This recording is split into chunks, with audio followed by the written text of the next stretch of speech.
Right, we have a jam-packed episode, and unfortunately, we're going to kick things off with a bit of a somber note because Carl Reiner passed away this week. Going off of some of these notes that I have here that were written by our writer Bob.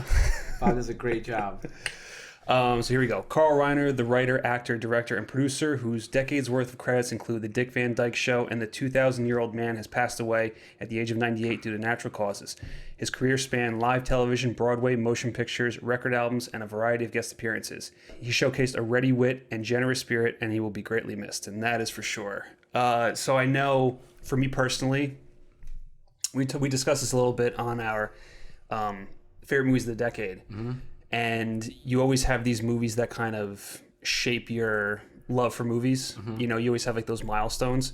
For me, one of them was Ocean's 11. Of course. And he played a really big part in that. He's actually one of the characters that really stands out in that. And then from there, when that came out was 2001. Being a youngin' that I was, I didn't really know who he was other than Saul Bloom. Yeah, exactly. So when you research him, you see what he's done and the kind of impact that he's had in the industry and all the stuff that he's just had his hand in. Like, he's one of the pioneers of like comedy television, creating like the Dick Van Dyke Show. Which is crazy. I had no idea about I didn't know about that either. I mean, until much later on, Right, yeah. And then he was a big part in shaping Steve Martin's career early on.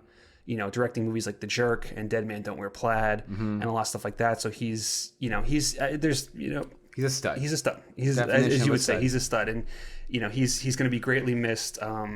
Really funny guy whenever you see him do, talk show appearances and things like that. And one of my favorite parts of the Ocean's trilogy. Yeah, same with you. Like when Ocean's 11 came out at that time, right as like I'm growing up, and it was right around the time when I'm starting to like understand movies and kind of starting to really obviously when you're young you don't really think of things like budget or like when I'm sure if this was me like 10 years ago I would, or like me when I was younger, I'd be like, why can't they just have like Fantastic Four in the Avengers movie? But you don't realize if shit's like rights and right. You don't realize of like the logistics and everything that goes behind movies. But Ocean's 11 kind of came out at a time when I was really kind of starting to understand movies and really starting to enjoy them and appreciate them. And same, I just knew him at first as Saul Bloom. And those movies, to me, very much like it did to you, fireworks going off. Oh, we got fireworks. We're going to get a lot of those going off. Fireworks been going off like crazy around here. But yeah, it's similar to me. Like I just knew him as Saul Bloom. And obviously, as I got older, I kind of realized what he did. And I kind of learn of all his accolades, and he's going to be missed. And very much like Carl Reiner and Saul and these people who shaped our childhood growing up, Batman Forever and Batman Robin were also big influences growing up. And rest in peace, Joel Schumacher. Whatever you think of those movies, they obviously had they were very impactful. As a kid growing up as a big Batman fan, I still remember it must have been my 6-year-old birthday having, or my 5, I cannot really sure, but having the Batman Forever poster of, Batman going like this, and it's got like all the villains going up his arm. And, right.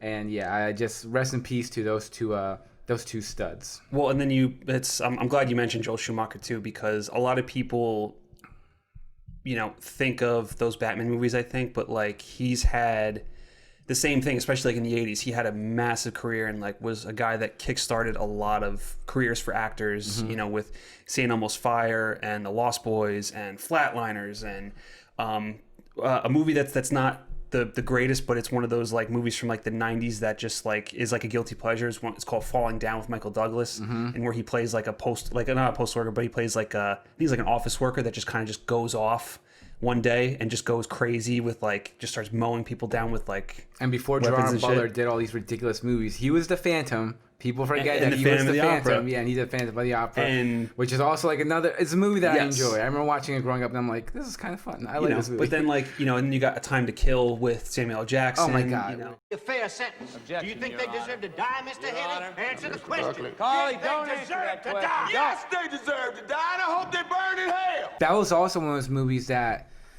when I was fresh off the boat and kind of really understanding like American films, like that was one of the movies that I saw kind of like early on, my early American days here in America. Yeah. And yeah, my family was a huge Sandra Bullock fan growing up. I pretty much know like all her movies. Yes. Because of my family's sort of love for her. So yeah, I think that was like one of the very first movies that I saw that was really that. It wasn't like, Speed or Hope Floats or Practical Magic, or while you were sleeping. While you were sleeping, so good. Oh my god! Or do you remember The Net? Yes, of course, dude. Like that was So that was it was like there was those movies, and then like this comes around, and it's like a serious like movie dealing with racism and the Ku Klux Klan, and like Chico, like when they tie her up and like they rip her clothes off. I'm just like, Mom, like what is this? What are we watching? What is going on?